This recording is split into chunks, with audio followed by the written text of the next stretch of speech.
Ahora lo que toca es nuestro bloque económico.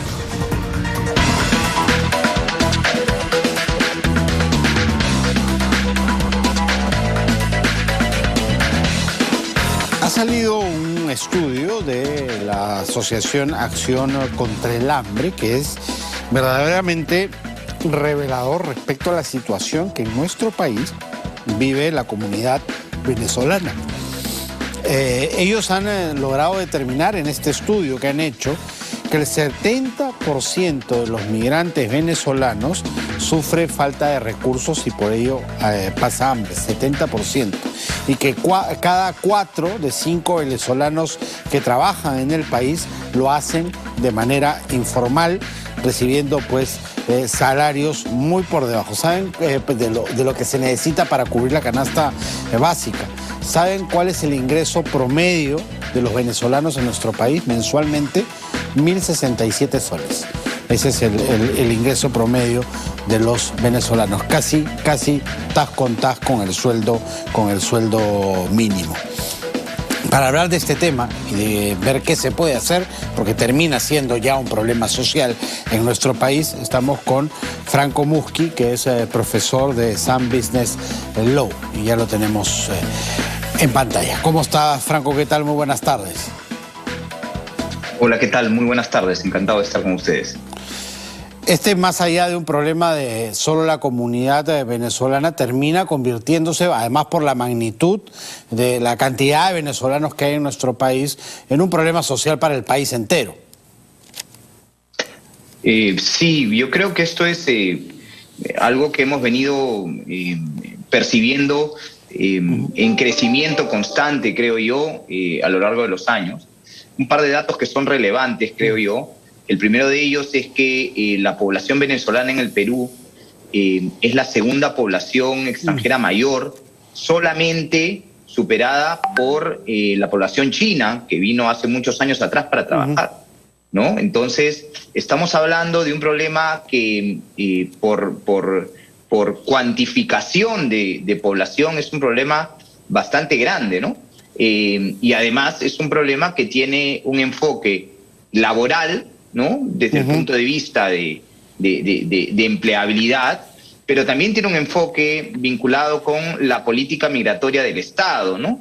¿Qué es lo que pretende el Estado con el ingreso de estas personas y cuáles son vamos a decir, los requisitos y los procedimientos que se les van a aplicar para poder proporcionarles una situación de acuerdo a ley, ¿no? Como cualquier otro extranjero en el Perú. La regla de oro, por así decirlo, para cualquier tipo de extranjero es que quien desee prestar un servicio, quien desee realizar un negocio, tiene que tener una visa, ¿no? Tiene que aplicar a una habilitación administrativa que se obtiene a partir de requisitos diversos, como puede ser el trabajo, como puede ser la inversión, como puede ser el desarrollo de una actividad profesional, etcétera, ¿no?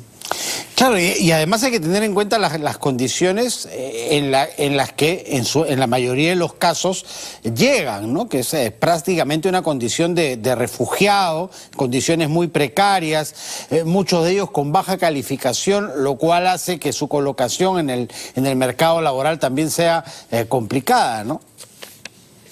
Sí, hay un estudio interesante también me parece, efectuado entre población que ingresó por el norte del país entre noviembre y diciembre del año pasado, unas aproximadamente entre 1.000 y 1.500 personas, y ahí hay algunos datos relevantes, ¿no? Que es que, por ejemplo, el 50% de esas personas tiene una edad entre 18 y 25 años. ¿Y eso por qué lo resalto? Porque es justamente el problema de empleo, ¿no? Es la edad justamente más deprimida en empleo. Son justamente las personas que buscan más empleo. Y es el 50% de personal, de personal venezolano que atraviesa nuestra frontera, ¿no? Y el segundo dato relevante es que la mayor parte, y esto también pues coincide con el problema laboral que está concentrado en Lima, el 60 o 65% de venezolanos recae en Lima, seguido muy lejos por la provincia que es Trujillo con un 10%. Entonces, la concentración de emigración en Lima, además de una edad cronológica en busca de empleo muy deprimida actualmente, son elementos que sin duda agravan el problema de empleabilidad, ¿no? Claro, se calcula que son 14.000 familias más o menos venezolanas y un poco más residentes en Lima, que es obviamente de lejos la ciudad peruana que más venezolanos ha recibido. Interesante además el dato que sueltas tú, porque ese rango etario entre 18 y 25 es además la edad de educación superior. O sea, esa gente se dedicará a trabajar, más no a estudiar y a calificarse, ¿no? Con lo cual sus expectativas de progreso se reducen sustancialmente. Sin duda, y el problema lo vemos, creo, no hay que ser un análisis muy sofisticado, porque hemos visto pues las calles inundadas de un empleo totalmente precario, ¿no? Un empleo muy limitado como es el trabajar pues en estas repartidores, ¿no? De delivery, de encargos, que son labores poco sofisticadas, pero que si nosotros nos damos cuenta quizás están más o menos en el rango de edad que acabamos de mencionar, ¿no? Y lamentablemente son economías que no admiten pues un régimen laboral, es decir, la mayor parte de personas que sin duda están trabajando en esos servicios, en esos rubros, es porque necesitan un dinero inmediato, porque necesitan un ingreso inmediato, están totalmente fuera, ¿no? De una regulación laboral, no hay seguridad social, no hay pago de impuestos, no hay protección. Entonces, claramente hay un nicho ahí de trabajo que ha sido exclusivamente completado por justamente este tipo de migrante, este tipo de ciudadano venezolano con esta edad que no tiene un alto grado de instrucción académica o profesional y que prefiere pues tener estos puestos que sin duda tienen un salario inmediato, pero que no limita ni iguala un régimen laboral, ¿no? ¿Qué políticas se podrían implementar para tratar de ayudarlos y que esto no se convierta luego en un tremendo problema social, que ya lo es, pero obviamente con esas expectativas de superación y progreso súper limitadas, este problema lo vamos a tener incluso para más adelante, ¿no? Sin duda, porque tenemos una población que va a envejecer en el tiempo y que va a poder tener expectativas mayores y que lamentablemente no va a poder encontrar. Número uno, eso genera frustración y posiblemente problemas sociales mucho más graves, ¿no? Pero yo creo que acá, a diferencia de otros temas que sí dependen del tema laboral y de una política de empleo, yo creería que acá lo primero que hay que definir es una política migratoria adecuada, ¿no?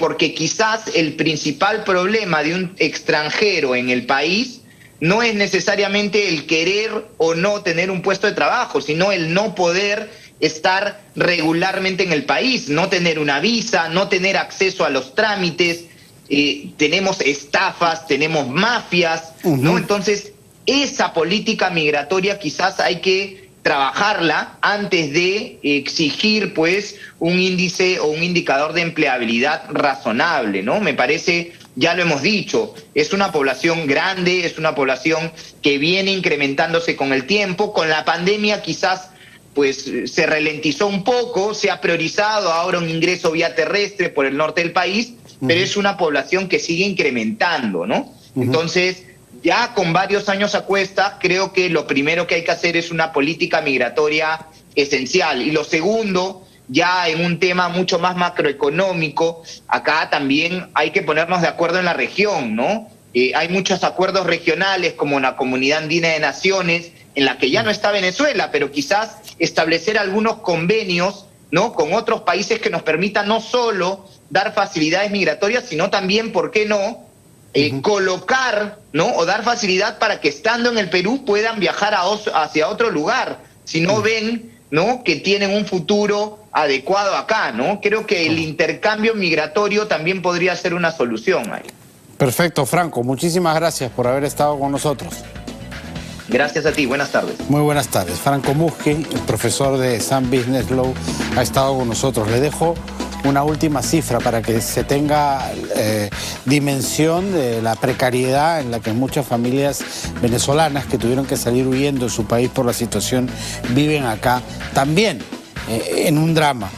El 23%, según este estudio de Acción contra el Hambre, de venezolanos en el país, ha declarado que ha pasado días sin probar alimento por no tener acceso económico para comprarse ni un pan. 24 horas sin comer.